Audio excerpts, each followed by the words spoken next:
So the first one is that Israel is trying to evict Palestinians from Jerusalem, right? The accusation is that leading up to this latest round of violence in Gaza, so Israel was trying again to evict Palestinians from a neighborhood that is called Sheikh Jarrah in Yerushalayim in an effort to Judaicize or Judaize, I'm not sure 100% which way is the best way of putting it, Jerusalem. Okay, the idea being that we see Jerusalem as ours, and we don't want Palestinians living there. So every chance we get, we try to evict Palestinians from the homes that they've been living in for decades, and try to move them out. That's the thing. And then, therefore, in this round of violence, it was so horrible what you're trying to do in Sheikh Jarrah that Hamas felt the need to go ahead and attack in order to defend the honor of the Palestinians that live in Sheikh Jarrah. Okay, so a lot of people will tell you that the response is that Sheikh Jarrah is a legal matter; it's not political, which is technically true. But everything in Israel that has to do with Israelis and Palestinians quickly moves from private legal matters that have nothing to do with the Israeli state to political matters that have everything to do with the Israeli state. Okay, but Sheikh Jarrah was not the reason for Hamas's attack. Why? Because disputes happen in Sheikh Jarrah every single year. Okay? These cases have gone on for the last 30 years, and Hamas has never once attacked because of them. Okay, so this is not that Israel, right, was there. By the way, there are 4 families in total that might be evicted from their homes, and they were all offered the chance to stay in their homes as long as they would pay rent.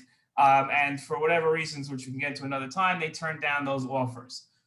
So really, what's actually happening in this latest round of violence is that this is an internal Palestinian struggle between Hamas and Fatah, the 2 big Arab parties that should be vying right now in a Palestinian election to try to lead the Palestinians. The Palestinian Authority recognized the fact that they were losing in the polls and that they were going to lose in the election, and therefore canceled the elections. Mahmoud Abbas is from the Fatah party. He canceled the elections. Hamas now looks weak because they can't take control. So what's the greatest way that Arabs have always, Israel's enemies that are Arab, have always distracted their people and shown strength is by attacking Israel. And really, that's what's behind this violence. This is very little to do with Israel and much more to do with an internal Palestinian struggle. Okay, the Palestinians on the Temple Mount were not when they weren't chanting "Bomb Tel Aviv," they were chanting the leader of Hamas's name. His name is Deal, as opposed to Silwar, which is the old leader, who is not as let's say, advocating a much less violent path towards Israel, and they were backing the Hamas leader that was very pro-violence towards Israel. So there's internal Hamas struggles, and then there's internal Palestinian struggles, and that's really what's happening here. Okay. Even if you're right. That's right. Okay, so now we're up to Israel kills innocent Palestinians in Gaza by indiscriminately bombing civilian targets, right? The accusation against Israel is that in every single Israeli bombing, and every single time that they've attacked Gaza, Israel has bombed residential areas, it's hit schools, it's hit public buildings, and that's a war crime, and Israel knows exactly what it's doing. It has intelligence on the ground, it knows exactly where it's hitting, and repeatedly hits residential areas. Okay, that's the accusation against Israel. Okay, and the response that I would give is that although 70% of Gaza is completely empty and unsettled land, right? We're talking about just like fields or fields or just rocks, right? Hamas doesn't put its rocket launchers there. It hides it in civilian areas, usually in residential areas. Okay, Hamas puts its weapons in civilian areas in order to give Israel a devil's choice. It could either bomb residential areas, right? And that's one bad thing. Or it cannot bomb residential areas and then allow itself to continuously be rocketed, okay? Because the rocket launchers will continue to exist, okay? The reason why Hamas does this, it wins either way. If Palestinians are killed, right? So Hamas is a cynical, terrorist organization, uses the body count, uses the pictures to demonize Israel in the world media, and that works, okay? Now, the IDF goes to great lengths to limit, and by the way, this battle itself, right, for the amount of bombing that Israel has done in civilian residential areas, and again, I use this word with a very small o, but only 220 or 250 deaths is the greatest amount of limitation of collateral damage and civilian deaths ever in the history of warfare. No one has been this successful at limiting civilian casualties. It is an incredible feat. Okay, so the IDF goes to great lengths to save lives. Israel tries, and this is the important thing, Israel is trying its very best to protect civilian and innocent life by the knocking on the roofs, by dropping the bombs that knock on the roofs, by making phone calls, right? We've seen videos of the phone calls, right, that we see now where Palestinians have recorded themselves on the phone with IDF soldiers. So what we're trying to do is limit civilian deaths. Hamas, by attacking Israeli civilian areas on purpose, are trying to increase civilian deaths. That would be my response there. Okay. Rabbi, first of all, I just want to acknowledge you for being well. Okay.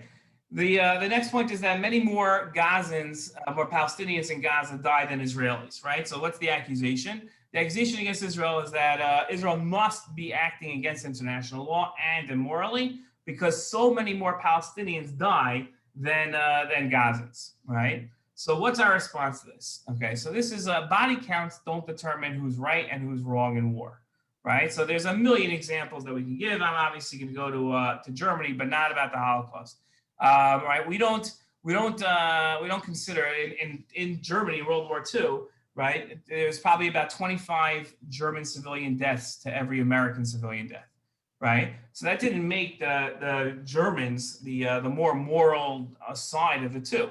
Okay, when Hamas cynically puts its weapons in residential areas, they're knowingly raising their civilian death count, right? Israel's not responsible for those dead Palestinian civilians. Hamas started this. Hamas is the one that put their civilians in the way. Hamas is the one that's responsible. So it's very easy to say, look how many Palestinians died versus how many Israelis died. But that's not how we judge right or wrong. Right or wrong is judged by the legitimacy and the justice of your cause. Hamas is a terrorist organization looking to annihilate the Jewish people. Israel is a defensive force. The Israeli army is a defensive force looking to defend its own people. Okay. This is a key progressive talking point and term. Imbalance of power. Okay. Imbalance of power used to be a way of life. It was never a bad thing.